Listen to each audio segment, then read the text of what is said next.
우리 고득점을 위한 직전 수칙 이야기해 드리도록 할게요.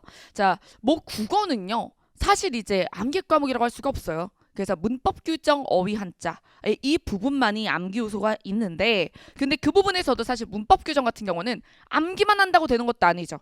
그래서 문항 처리 능력이라든가 이런 게 필요하죠. 어쨌든 암기 파트에 대해서는 사실 기출을 돌리시는 경우들이 많은데 사실 저는 마지막으로는 기본서를 보셔야 된다고 생각을 합니다. 왜냐하면 기출은 어쨌든 사지선다죠. 게다가 국어는 규정 같은 경우 조항이 너무 많아서 사지선다가 한 조항도 아니에요. 아시죠?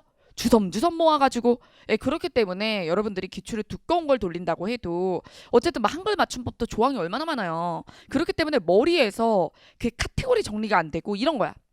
낙엽 더미를 다시 더듬는다고 보면 돼. 기출을 본다는 건. 그래서 기출이 필요 없다가 아니라 마무리는 그래도 가지 위에 매달린 걸 봐야 될 거 아니야.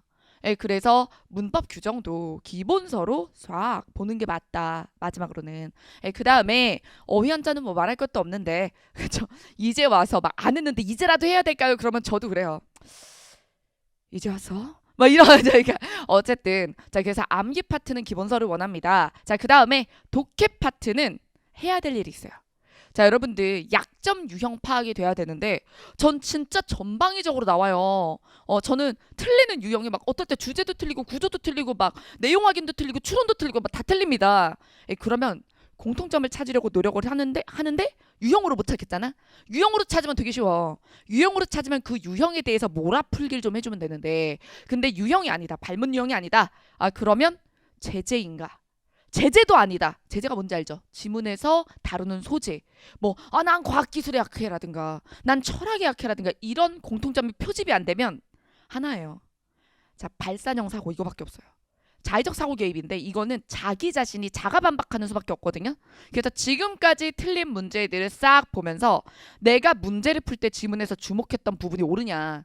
그 다음에 정답 선지가 그래서 정답이구나 이거 외우는 건 의미가 없다. 그 문제가 그대로 나오는 게 아니거든.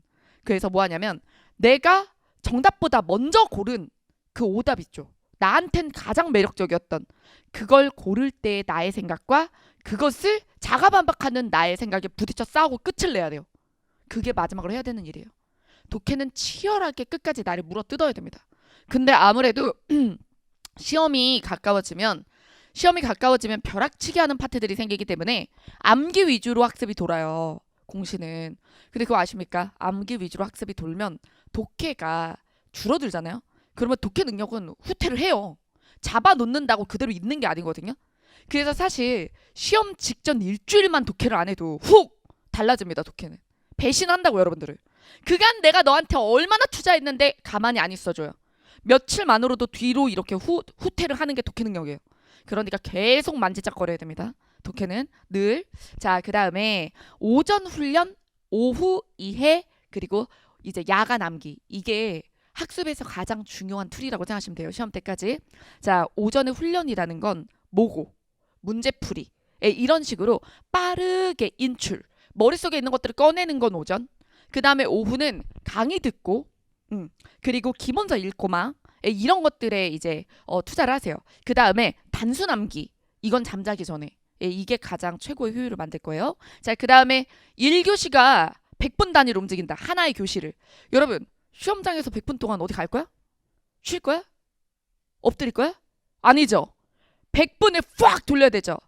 사실은 그 연습을 오전에 모고를 오전마다 뭐 5개씩 뭐 모의고사 모아서 하고 있습니다. 잘했어.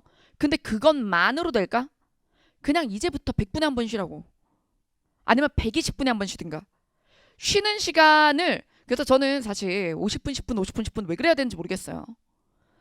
뭐 초등학생 단위로 이렇게 쉬는 시간을 써야 되거나 중학생 단위로 써야 되거나 그게 여러분 심지어 고3 보습도 90분 1교시예요. 보습 학원들도. 자, 그러니 여러분들은 100분 시험 볼 거죠? 그럼 나라면 그냥 2시간에 한 번 쉬겠어. 왜 이렇게 짬짬이 많이 쉬어? 그죠? 자, 그 다음에 물 많이, 밥 적당히. 물 많이, 평소보다 더 많이. 그 다음에 밥은 적당히. 그리고 밤에 먹는 거. 야식은 금지. 그리고 잠 충분히 해서 여기서 잠 충분히가 쉽지 않겠지만 그래도 평소보다 한 30분 더 잔다 라고 생각하시면 되겠습니다. 시험 직전에. 자, 그 다음에 타인과 소통을 줄입니다. 자, 아침 100일기도 때 채팅 좀 하는 걸로 외로움 달래고 끝내야죠.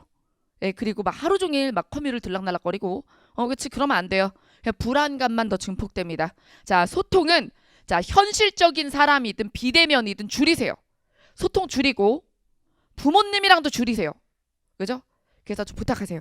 말을 좀 많이 거시는 타입이면 집에 들어가서 한번 난 엄마 아빠 매우 사랑함. 그치? 근데 시험 때까지는 뭐 물음표를 던지지 않길 바람. 먼저 하죠. 오늘은 공부 잘 됐니? 기분은 어때? 이런 거 있잖아요. 그쵸? 엄마 아빠가 나한테 그렇게 관심 표현을 안 해도 사랑한다는 거 알고 있겠어. 알겠죠? 그러니까 시험 전까지는 약간 소통을 줄이래. 네, 그랬다. 자, 그 다음에 열린 공간에서 공부. 이게 좀 되게 모순적인 얘기 같지만 소통은 줄이고 공간은 여세요. 어수선한 데서도 계속 공부를 하셔야 돼요. 몇 분 단위? 100분 단위로.